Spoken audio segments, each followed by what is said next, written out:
Now at 9, authorities in Webb City investigate an Easter morning homicide. Plus, the 4 states came together to celebrate Easter. We'll take you out to several events in the community. And Donald Trump's allies in Congress are going after what they call a political prosecution of the former president. I'm Caroline Shadley in Washington with a look at how they're fighting back. Coming up. The 4 states' most watched news starts now. Thanks for joining us. I'm Cale Chapman. Earlier this morning, police officers in Webb City discovered an unresponsive female behind a home after being alerted to a disturbance in the neighborhood. It was after 3 o'clock this morning when officers responded to a disturbance in the 1000 block of West 1st Street. In a media release, Webb City Police Chief Don Melton said, quote, "Officers began CPR until EMS arrived on the scene. The victim was transported to a local hospital where she was pronounced deceased." Webb City Police are investigating this case as a homicide. According to the press release, Webb City PD believes the incident is an isolated one and that the victim was targeted. An autopsy is scheduled for later this week. We'll keep you updated with more information as it becomes available. Meteorologist Sam Lane joins us now for a first look at the weather. All right, thank you very much, Kaylee. It was a beautiful day across the area, lots of sunshine, a little bit of cloudiness early in the afternoon, but that has now started to move away. Right now on radar, things are clear in our local area, but a little bit further to the west, you can see some showers down in north central Oklahoma and also just north of Oklahoma City and also between Dodge City and Wichita. And as we go through the satellite view, you can see that this is all part of a week's disturbance that's moving across our area right now. There's another piece of energy dropping into New Mexico that will start to pull out into the plains tomorrow. So we could see some showers return for your Monday, but a warming trend all week long with some storms next Saturday and then cooler behind that. And of course, I'll tell you all about that in the detailed forecast coming up in just a little while. All righty, well, thank you, Sam. A church that started in 2019 with only 3 members now can celebrate Easter with a whole lot more. Liberty Baptist Church in Pittsburgh held an Easter egg hunt for not only their church family, but the whole community. They served pulled pork lunch and sides. The church family had to make more as the numbers grew for their Easter egg hunt. We wanted to do something for the community. Our motto here is loving God and serving Him, serving others and loving them, and we want to serve the community. And so we put a Facebook ad out there for an Easter egg hunt, and it really took off. Liberty Baptist Church had 1 golden egg with a cash prize. Celebration Church in Joplin invited children, youth, and the whole community for an Easter egg extravaganza. Complete with activities, games, and prizes, the church wanted to teach kids about the real reason of Easter. This day means to me of just being with the Lord and being with the reason that He resurrected for us, that He died on the cross for our sins, and we just need to be mindful and thankful for that, just not today, but for every day. Celebration Church filled 600 to 700 eggs with different candy and trinkets. The Myrtle Lodge group was out at Ewart Park in Joplin hiding eggs around the park. Candy was given out to the kids, and some of the eggs had a number written on it, which was turned in for cash at the end of the event. After the Easter egg hunt, the Myrtle Lodge served hot dogs to families and community members in need. As you can see, we get turnouts. We have weather, this and that, but every year we have a nice turnout. And also, we also for the kids, and then also it's a good time we can feed the homeless people that's here in the area. They didn't use plastic eggs, but instead hard-boiled and colored around 350 eggs, which will be eaten by Willie Rogers Jr. himself. The George Washington Carver Museum in Diamond, Missouri hosted a special event today titled George Washington Carver, a Man of Great Faith. The event taught museum visitors about how George Washington Carver grew up on the Moses Carver farm and exercised his faith out in nature. Carver regularly tried to get in touch with his faith on early morning walks. There's also his faith, and he was a very spiritual man and had a lot of faith, and so throughout his entire life, God was a huge part of his life. And so what we're talking about today is we're talking about his faith. The George Washington Carver Museum has special events all year long. There's more fallout from the Biden administration's review of its botched and deadly withdrawal from Afghanistan nearly 2 years ago. The White House's summary largely blamed former President Donald Trump for poor planning decisions. Some lawmakers are calling out President Biden, saying he had the final say on the execution of the plan. Others, however, blame lays on both sides. This report was released just as the president was departing for Camp David on Thursday on the eve of a holiday weekend. When pressed, the White House says they were not trying to bury anything. Republicans are rallying behind former President Donald Trump after his indictment. The GOP-led House Judiciary is seeking voluntary cooperation from the Manhattan's DA office, asking to speak with a senior counsel. Trump's allies are ramping up efforts to discredit what they say is a politically motivated investigation. Fox's Caroline Shively reports the latest from Washington. Donald Trump's fiercest political allies are preparing for a fight. We want to get to the bottom of how Americans' tax dollars are being used for political prosecutions. House Judiciary Chair Jim Jordan issued his first subpoena related to the indictment of the former president. His committee wants to hear from ex-prosecutor in the Manhattan DA's office, Mark Pomerantz. He formerly led the Trump case, but reportedly resigned in protest because District Attorney Alvin Bragg initially refused to prosecute. He's not good! But since then, Mr. Trump has been indicted on 34 felony counts related to alleged hush money payments. The defendant repeatedly made false statements on New York business records. Republicans say prosecutor Pomerantz added pressure to bring those charges, noting in his own memoir an eagerness to investigate Trump. In a letter, Jordan wrote to Pomerantz, "You have no basis to decline to testify about matters before the committee that you have already discussed in your book and/or on a primetime television program." DA Bragg is blasting the subpoena, writing, "Repeated efforts to weaken state and local law enforcement actions are an abuse of power and will not deter us from our duty to uphold the law." Trump's indictment, meanwhile, is not deterring him from his 2024 ambitions. I will say every candidate running against President Trump has said they think this is an overreach. I think this is unifying our party against the woke Democrat Party. Trump's campaign raised $4 million in the first 24 hours following his indictment, and he's still polling as Republicans' top choice. In Washington, Caroline Shively, Fox News. Coming up, we'll take a look at a commonly used abortion pill in the U.S. and why it's currently under question. Conflicting judges' rulings on the country's most commonly used abortion medication have put the legality of the drug moving forward up for debate. Fox's Matt Napoliato has that story. The availability of a widely used abortion drug called into question this weekend after contradictory rulings on the medication from two federal judges. On Friday, a district judge in Texas suspended federal approval of the drug mifepristone, the first pill in a two-pill regimen used to terminate a pregnancy within the first 10 weeks. The ruling would essentially make all sales of the drug illegal and overrides decades of scientific approval for what has since become the most common form of abortion medication in the United States. We're talking about an unprecedented challenge of the FDA's approval process of medications, not just of mifepristone, but it threatens the FDA's authority over medication approval in general. It's a crisis of democracy and it's a crisis of healthcare. But at nearly the same time, another district judge made nearly the opposite ruling, directing authorities in 17 states not to make any changes that would restrict access for the drug. Prescriptions for abortion pills have increased substantially since the repeal of Roe v. Wade. The White House has vowed to fight to preserve access. The president and I are going to stand with the women of America and do everything we can to ensure that women have the ability to make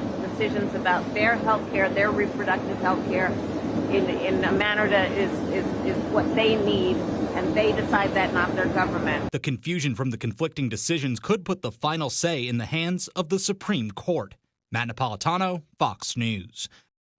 A routine ultrasound for pregnant women in their third trimester could significantly reduce the number of breech births.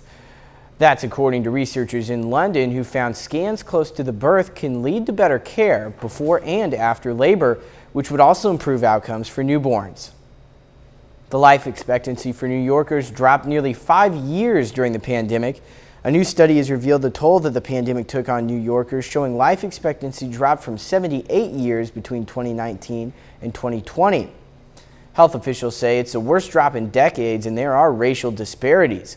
Life expectancy among Black New Yorkers dropped to 73 years, down 5.5 years from 2019. And white New Yorkers also saw their average life expectancy drop about 3 years to roughly age 80. Health officials say the pandemic was mostly to blame. Sam is up next with a complete look at the forecast. And later, more good news from home buyers as mortgage rates continue to fall. We'll have the numbers.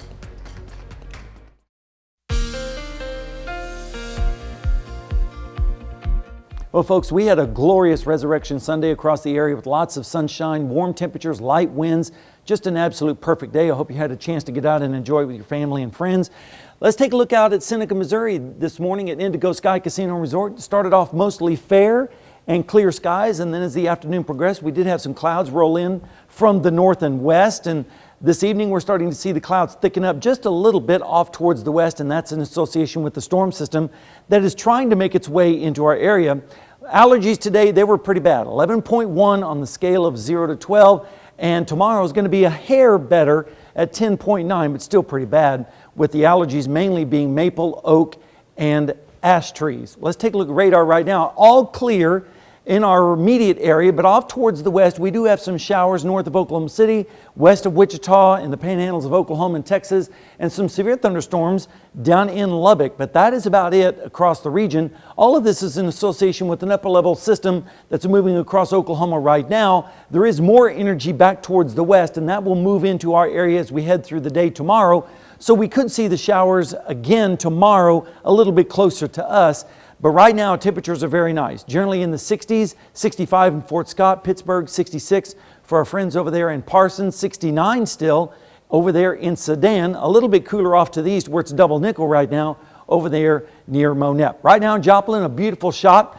Looking on our range line cam, 63 degrees, east-southeast wind at 10, dew points low at 46 and the humidity at 54%. You can see the calm wind here at the station. East-southeast at 7 at the airport with 63 degrees with a humidity of 59% right now in Pittsburgh. Rain chances over the next 36 hours are going to be generally on the low side. There is a little bit of an uptick as we go into the morning hours and then again in the afternoon with those widely scattered showers possible. Rainfall amounts are not really expected to be all that intense. A few isolated areas could get a little bit more than others, but most everyone is going to stay around a tenth or two of rainfall with the next system. And here's a look at the forecast for tonight. Scattered showers mainly up towards the north and west with temperatures in the 50s and a few 40s. And then as we head through the day tomorrow, you can see these scattered showers and storms mainly down in Oklahoma and out towards the west with highs in the upper 60s to around 70 degrees. And then as we head through the morning hours into Tuesday morning, we'll see lows in the 40s and the 50s with southerly winds. And then Tuesday afternoon looks pretty good. Temperatures in the mid 70s with south winds.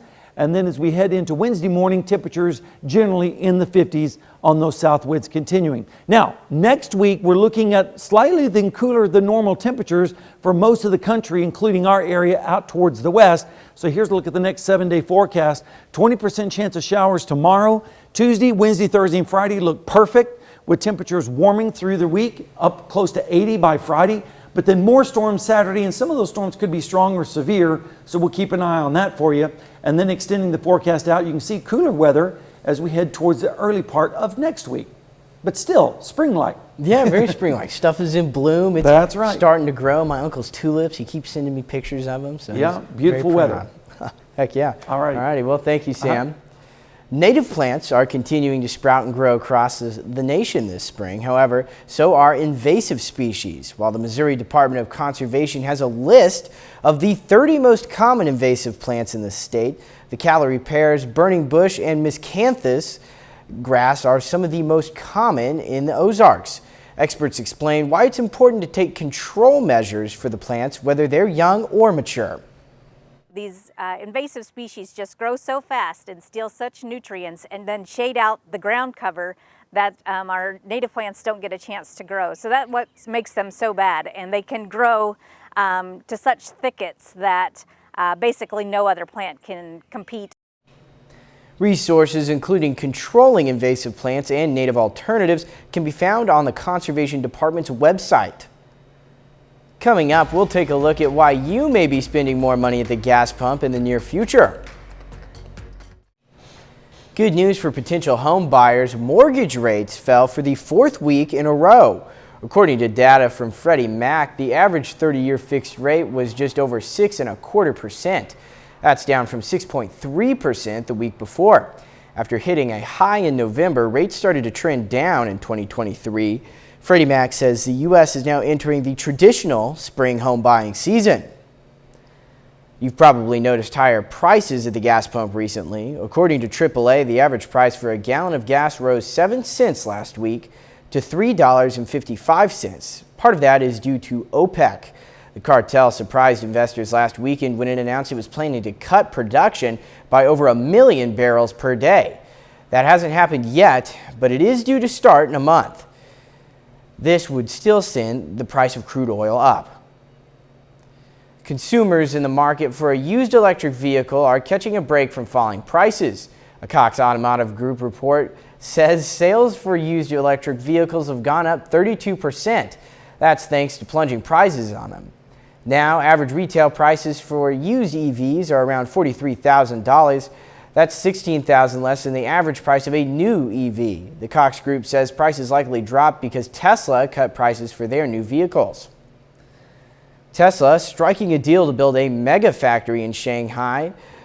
That factory will be used to build powerful rechargeable batteries. Chinese state media says the U.S. electric car maker plans to construct a facility to make Tesla's Megapack, a rechargeable lithium-ion battery energy storage product. Construction of the factory is reportedly slated to start in Q3 of this year, and battery production is expected to begin in 2024. The facility is projected to be able to make 10,000 Megapacks per year, according to the outlet. Up next, a California Police Department adds a new Hoppy addition to the force just in time for Easter. This bunny is the newest member of the California Police Department. Yuba City Police Officer Ashley Carson found the lost rabbit in the middle of a road last October. She took the rabbit to animal control, but he was not claimed by his family. So the department named him Officer Percy after the street he was found on. Officer Percy now has his own tiny canine harness and is serving as the department's wellness and support officer. We've got 30 more minutes of news, weather, and sports coming your way. Coming up, a Mansfield, Missouri police officer returns home after a car crash. We'll hear from some of the other officers. Mansfield police officer Michael Bryson is home after a week of recovering from a car crash. Officer Bryson left the hospital Friday and returned to Mansfield with a police escort. A lot of people here in Mansfield ready to welcome Officer Shane Bryson home to finish his recovery. It's been a variety of emotions running through Chief Tim Stewart's mind this week. It's everything from just not understanding to anger to extremely happy to, I couldn't be happier for the outcome that Officer Bryson's had. And just trying to rally around him and pick him up. He's humbled by the community support. Truly humbling. I mean, our community has always come out and supported not only the police department, but the fire department, EMS, and all first responders. I mean, it didn't surprise me, not a bit. I mean, our community's really rallied together, especially after this incident. Investigators say a drunk driver hit Officer Shane Bryson's car in the early morning hours of April 1st. A firefighter in Bryson's car, Justin Sanders, died that night. Justin Sanders was everybody's friend, including his first responder family. I mean, I know they're grieving, and like I said, we're all in this together. But today, community members put on a smile, grabbed some flags, and made some signs, all to say, "Welcome home, Officer Bryson." As for his recovery, about 8 weeks, and he'll hopefully be healed. We're just gonna have to wait and see. Chief Stewart tells me he's thankful for the community for their support during this difficult week. The pickup driver that hit Bryson's patrol car, 20-year-old Cody Skaggs, is charged with a DWI resulting in death and a DWI resulting in serious injury. Meteorologist Sam Lane joins us now for a first look at the weather. And boy, what a weekend we have had with lots of sunshine, warm temperatures, light winds, and no precipitation, including this afternoon. You can see radar is all clear across our area, but a little bit further to the west, we do have a little bit of activity just north of Oklahoma City, also south and west of Wichita, and down into the panhandles of Texas and Oklahoma, even some severe weather down around Lubbock, but not anywhere close to us. Instead, we're looking in mostly fair skies this evening. We do have a disturbance that's passing by this evening. Then as that moves by, we're going to have another disturbance move into the area tomorrow, which could spark a few showers. So looking down the lane, you can see that we have some Monday showers on tap, and then a warmer week ahead, followed by some storms on Saturday, which could be strong, and then significantly cooler behind that system. And of course, I'll tell you all about that coming up in just a little while. Police in Delaware are investigating a shooting at a popular mall near the University of Delaware in Newark. Investigators say someone shot 3 people in Christiana Mall on Saturday. Paramedics took the victims to a hospital for treatment. Police closed the mall after the shooting. They say the shooter is not in custody and authorities are looking for the person responsible. Right now, it's not clear what sparked the shooting. Vice President Kamala Harris throwing her support behind 3 Democratic state lawmakers in Tennessee. This after 2 of them were expelled from the Republican-led state House over a recent gun control protest. Fox News correspondent Charles Watson is in Nashville with the latest. Protests continue today in Nashville in support of gun reform and in support of those 3 Democratic lawmakers who were the subject of expulsion hearings. You ban books! You ban drugs! Today, about 150 people, many of them parents and students, marched to the steps of the Tennessee State Capitol with signs, many chanting things like, "This is what democracy looks like." And there were a lot of tears as they honored victims of school shootings. They expressed their anger about what they say is a lack of action on gun control in the wake of the tragic school shooting here in Nashville, where a gunman killed 6 people, including 3 young children. Take a listen to one young woman who says she's genuinely afraid that she could be next. I go to school every day in fear that I will die, that my brother will die, that my friends will die, that my cousins will die. This is not fair. I don't want to die at school. During her visit to Nashville on Friday, Vice President Harris met with lawmakers about gun reform. She said the underlying issue was about protecting our nation's children, as she called for red flag laws and background checks. She also voiced her support for the 3 Democratic lawmakers who were the subject of expulsion proceedings by the majority Republican legislature. These leaders had to get a bullhorn. They had to get a bullhorn to be heard. Well, you know what? That happens in a democracy, too. On Thursday, Republicans successfully voted to expel Representatives Justin Jones and Justin Pearson, both of them black, who Republicans say broke decorum by holding a protest in support of gun reform on the House floor. The votes to expel Democrat Gloria Johnson, who is white, narrowly failed. The outcome has led to accusations of racism, claims Republicans say just are not true. How our body works, how the Tennessee General Assembly works. It works with order. It works with rules. You take order and rules out, it doesn't work. President Biden also met privately with the 2 expelled Democrats. He thanked them for their courage and leadership on gun reform and invited them to visit the White House in the near future. In Nashville, Charles Watson, Fox News. Still ahead, when Arkansas residents celebrate Easter in a new location following a destructive tornado. We'll take you there.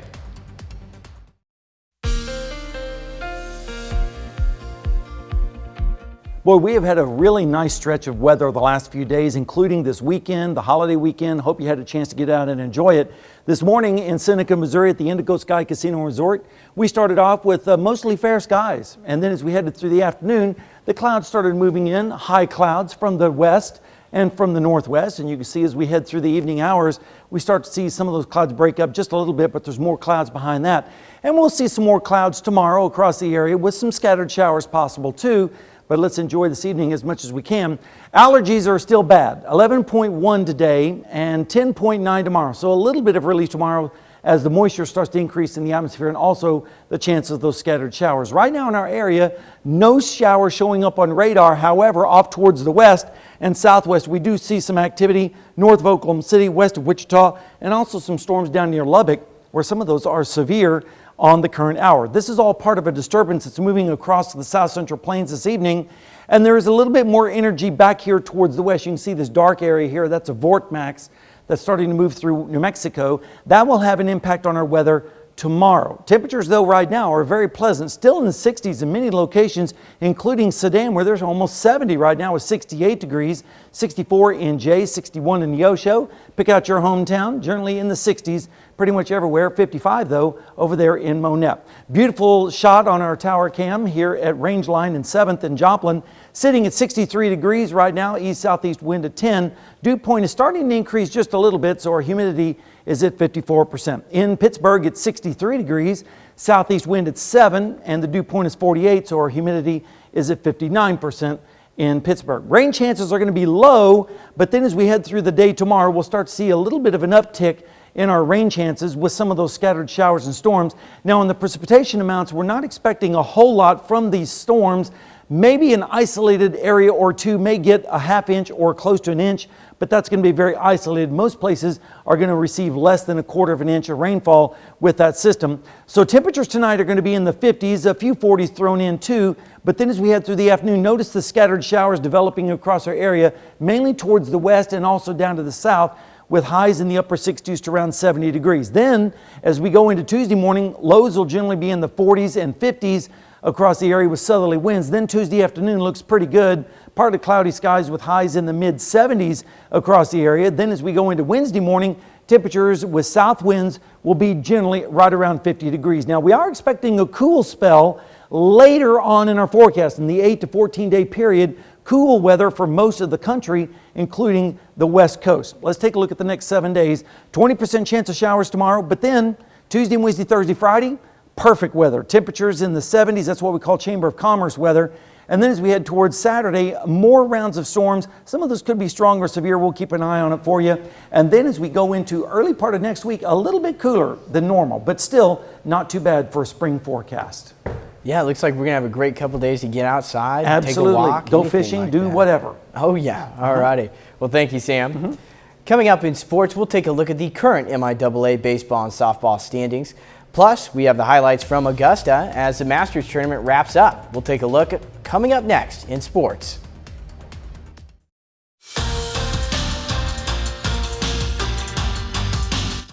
Happy Easter, everyone, and can you believe it? We're only approximately 3 weeks away from the end of the MIAA baseball and softball regular season. Both Missouri Southern and Pittsburgh State are both well in the mix, but things are starting to heat up down the stretch. Let's take a look at the MIAA baseball standings. Missouri Southern just completed a big series against Central Missouri over the weekend. As of now, Central Missouri stays in first place with Missouri Southern in second place. But the third spot is Pittsburgh State. If things currently hold for next Friday, the Gorillas have a chance to take over first place when they host Central Missouri for a 3-game series in Pittsburgh starting on Friday. Central Oklahoma and Washburn round out the top 5, but they are both very much well into the mix. Let's take a look at the MIAA softball standings now. Missouri Southern all alone in first place. They control their own destiny the rest of the way. Currently, in their 10-game winning streak, that's played a major factor for Missouri Southern's success. Central Oklahoma trails in at second place. Rogers State in there at third. Washburn in there at fourth place. And Central Missouri at fifth place. Pittsburgh State is currently tied for seventh place, but there's still plenty of time for the Gorillas to make a run. But time is short. Both Missouri Southern and Pittsburgh State are home next weekend. There will be no shortage of any softball action on the diamond. The Kansas City Royals and the St. Louis Cardinals are on the road for this Easter Sunday. The Royals were off to a dreadful start, but they turned some things around and they come into Sunday with a chance to sweep the Giants this weekend. As for the St. Louis Cardinals, they come into today with a chance to win a big divisional series on the road. Let's start things in Milwaukee. Cardinals versus Brewers. Starting the third, no score. Willie Adames hits that deep to left, but that'll stay in the ballpark. 2 runs will score. It's 2-0 Milwaukee. Fourth inning now, same score. Jordan Walker. Stay hot, young man. Nolan Arenado will come around to score. Redbirds down 2-1. Fifth inning now. Milwaukee up 2-1. Willie Adames hits it over the fence this time. Goodbye home run. Solo shot makes it 3-1 Brewers. To the seventh now, same score. Christian Yelich at the plate. 400 feet dead center, and that ball is gone. 4-1 Brewers lead it. And, well, cheese heads for everyone. Brewers beat the Cardinals 6-1, and they take the series. In the Bay Area now, it's the Royals and the Giants. Chris Bubich on the mound. Dealing the third, no score, he gets Hoyt Ramos swinging. Next batter, Bryce Johnson, take a seat. To the next batter, Dario Estrada, a little tapper to the mound. Chris Bubich would strike out 9 hitters in this game, tying for his career high. To the 4th inning, Salvador Perez, line drive, base hit, he's starting to heat up. Vinny Pasquantino will come around to score, 1-0 Kansas City. To the bottom of the 8th, same score, Wilmer Flores at the plate, down the third base line, and he keeps it fair. Bryce Johnson comes racing around third base, and he will be safe at home plate. Game is now tied 1-1. We'll head to the next batter. Michael Conforto comes up to the plate for the Giants. Big situation here. Pitch home, right down the middle. High drive, right field, and it is out of here. Giants hang on to that lead as they defeat the Royals 3-1, and San Francisco avoids the sweep. It's a tradition unlike any other. Nothing can compare to a Sunday at the Masters at Augusta National. The leaderboard had quite a lot of movement in day 4. What a beautiful day it was at the golf course. Let's start things off for the shot of the day. Sari Thigala chipping it in from the gallery, using that hill. That one gets in there for birdie. Thigala would finish the day 5 under now. Now we'll head to the leaderboards as it's John Rahm versus Brooks Koepka. Par 4 at the 14th. Rahm with the birdie putt, 4 feet out. He buries it. John Rahm in the lead at 12 under par. Here to the par 3 at the 16th. Koepka bends in a beautiful 20-foot putt for birdie. A little too late. Koepka is tied for second at 8 under.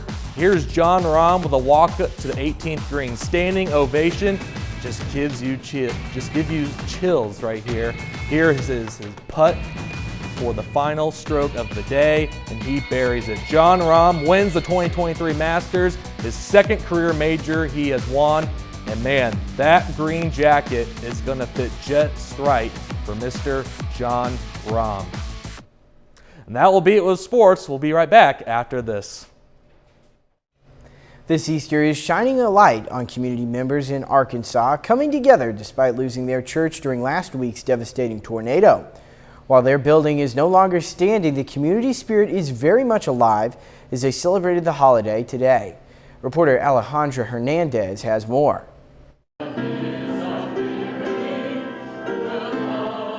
Members of First United Methodist Church gathered to celebrate Easter Sunday. We know that we won't be able to worship in our sanctuary building as we've been used to, but it is a good morning because we are still able to worship. This year was a little different. They worshiped in a different space. After a loss so great, still fresh on the mind for some. It seems that there's a new level of reality and the new level that sinks in every day. Together in a temporary home. Still have my moments when I get really sad about losing the church, but I'm happy that we're here and can be together. The community gave the church a few options for a church home while they rebuild what is left. And we have so many people that come that we haven't seen in a while, and we're just thankful to have a place to meet with them and share this wonderful Sunday.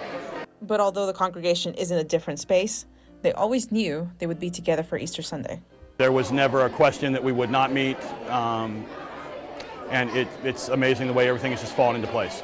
The service gave a message about the new beginning for the church, the importance of being together, a symbolic message of a rebirth for the church on Easter Sunday. We are going to carry forth, and just as that tomb was empty, that building across down the street is empty. And we've moved on to this, and new life will come forth from it. In Vatican City, Pope Francis delivered his traditional Easter message while sitting in a chair overlooking St. Peter's Square. After his hospitalization a week ago, it was unclear if the Pope would appear. The pontiff spoke about conflict around the world, specifically mentioning the war in Ukraine and the increasing violence across the Middle East. In his overarching message, the Pope urged the international community to end all conflict in the world and resume dialogue to end rising tension. Up next, how Easter weekend brought 2 family members back together after decades apart. Easter weekend has reconnected a woman with her biological family, relatives who had not seen her in decades. Nathan Vickers was there and has the details. Every arrival brings anticipation. It's been very emotional and very exciting. Melissa Hergert and her Aunt Deb Wittig are waiting for someone they barely know. I'm nervous, anxious, my heart is pounding. And yet their connection runs deep. As a small child, I had heard that I had a sister that was given up for adoption. I wasn't really expecting that I'd ever get to meet her. Melissa was less than a year old when her mother Linda placed her older sister Amy Leonard for adoption. In more than 50 years, the two sisters have never met. Sister was pretty young and she was having a rough time, so she made that decision. She gave the child up for adoption. Last fall, Wittig had started searching. It was just this missing piece to our family puzzle. And it turns out Amy had been looking too. Oh gosh, there's somebody looking for you. They arranged a meetup in Kansas City during her spring break. I've always been curious. I thought this is the time to do it if I'm going to do it. And so I started kind of piecing together some information and realized I had siblings. I couldn't not reach out. I had to do it. Life is too short. Amy and Melissa have talked a little bit virtually and on the phone, but this weekend will be the first time seeing each other in person and the start of a new journey. From visiting with Amy on the phone, we have a connection and we have a lot of similarities. It all turns out like wine, so we're going to wineries. We're going to have Easter brunch on Easter morning. It is very overwhelming, exciting. There are absolutely no words for it. Just pure joy.